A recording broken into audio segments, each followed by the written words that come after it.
Welcome, dear royal family.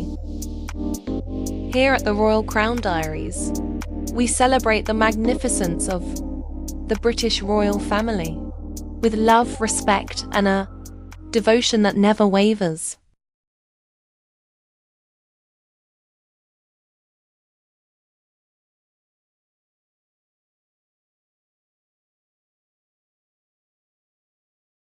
Picture a quiet high street in North London. Bakeries open, children heading to school. An ordinary Thursday morning. Except, it is not ordinary at all. Because 15 days ago, right here, two men were stabbed in broad daylight. Not because of anything they did, not because of anything they said, but simply because they were Jewish. And today, Thursday, the 14th of May, 2026, the King of England has left Buckingham Palace. He has driven to northwest London. He has walked straight into a community that is frightened, grieving, and asking one question above all others. Does anyone in power actually care about us? And the answer, delivered not with a speech, not with a statement, but with a hand that would not let go, was yes. To understand why His Majesty's visit meant so much, you first need to know what this community has been living through.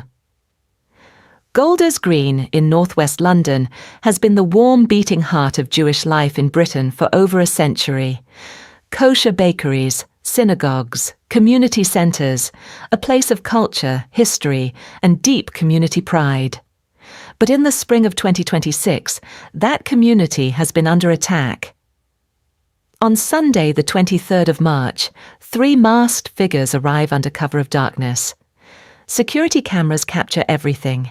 They pour flammable liquid over 4 ambulances belonging to Hatzolah, the Jewish volunteer emergency service. The vehicles are set ablaze. They explode. Windows in the adjacent synagogue shatter. 4 life-saving ambulances gone. An Iran-linked Islamist group later claims responsibility. Then comes Wednesday, the 29th of April. A 45-year-old man named Essa Suleiman travels across London that morning. He first attempts to stab a longtime friend in Southwark, who thankfully survives. Suleiman then boards the tube, exits at Brent Cross, and walks into Golders Green.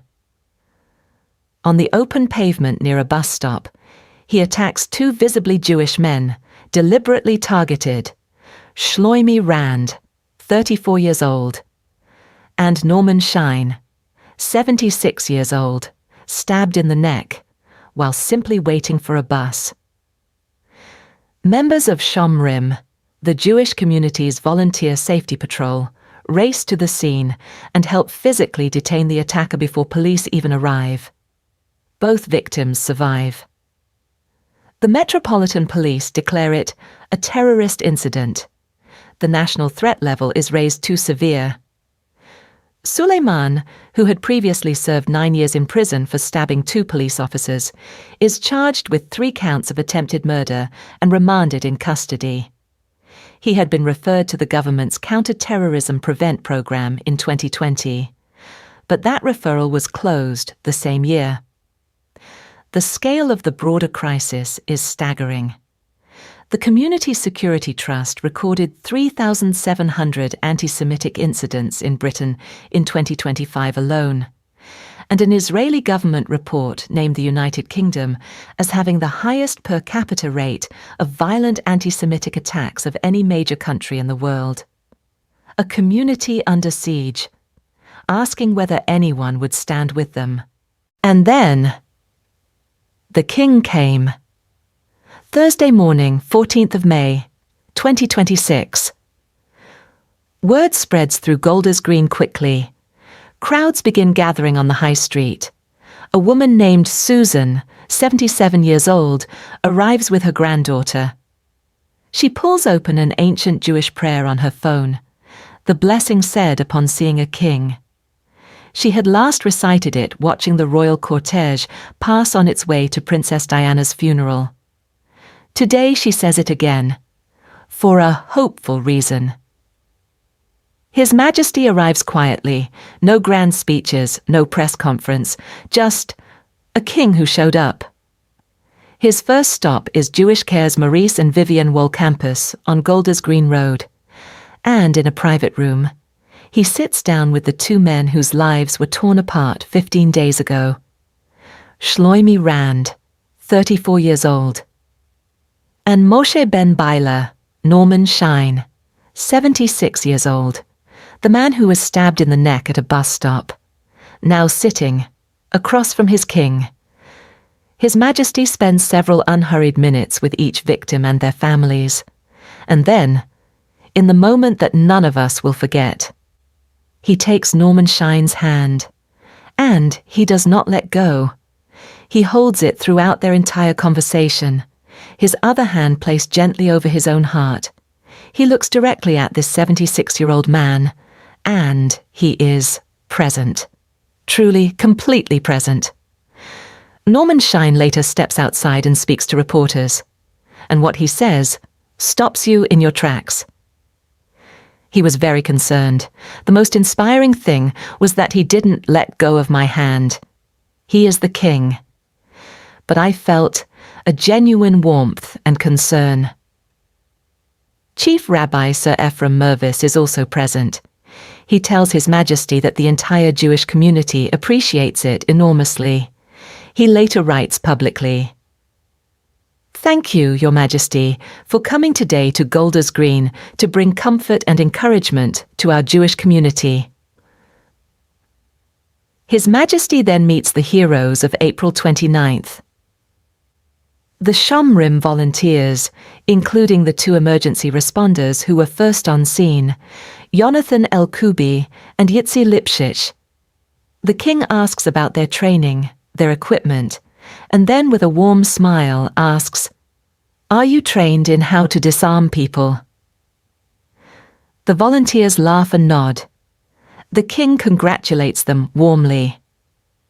Also present, representatives of Hatzolah, whose ambulances were destroyed, leaders of the Community Security Trust, the Board of Deputies of British Jews, Jewish denominational leaders from across the spectrum, all of Jewish communal life gathered in one room with their king.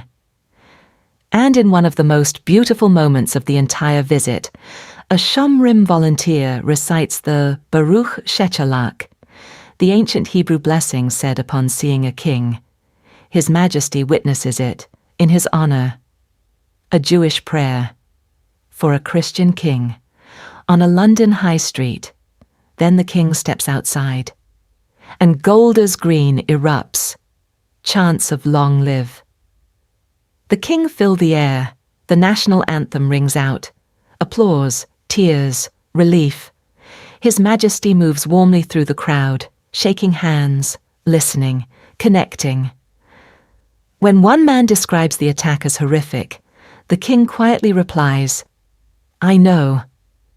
When someone voices fear about the state of the world, His Majesty says, "It's a dangerous world, isn't it?"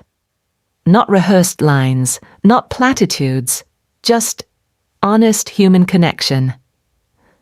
He meets a man turning 100 years old that very day. The king clasps his hand and smiles. "I hope you get a card from me." He steps into the beloved Grod's Kosher Bakery next door, meets the owner, and is presented with a freshly baked challah. The beautiful braided traditional Jewish bread.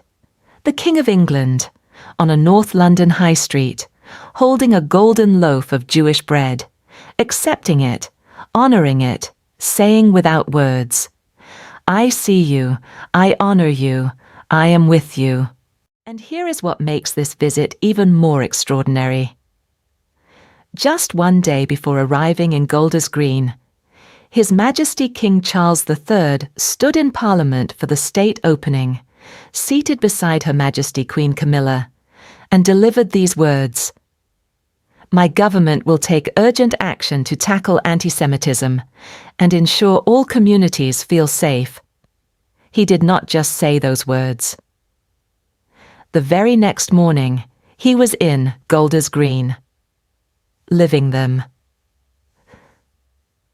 This is not the first time His Majesty has stood with Britain's Jewish community. Back in October 2025, 2 Jewish worshippers were killed in a terror attack at Heaton Park Synagogue in Manchester. His Majesty travelled there personally to offer his condolences alongside Chief Rabbi Sir Ephraim Mervis. And in March 2026, after the Hatzolah ambulance arson, His Majesty became the first ever royal patron of the Community Security Trust, the charity that has protected Britain's Jews for decades. The invitation came. The answer came back, swiftly, and it was yes. Because King Charles III has always been different. Long before he became king, he dedicated decades to interfaith dialogue. He visited synagogues, mosques, temples, gurdwaras. He famously described himself as wanting to be a defender of faith, not merely defender of the faith, a pledge to stand for all communities, not just one. He is a monarch who does not show up for the photographs. He is a monarch who shows up. If this story moved you, please share it with someone who needs to hear it today. Leave us a comment telling us what moved you most. And if you have not yet joined our Royal Crown Diaries family, hit that subscribe button. Ring the bell and never miss a single royal moment. Until next time, stay curious, stay kind, and always celebrate the moments that show us the very best of humanity.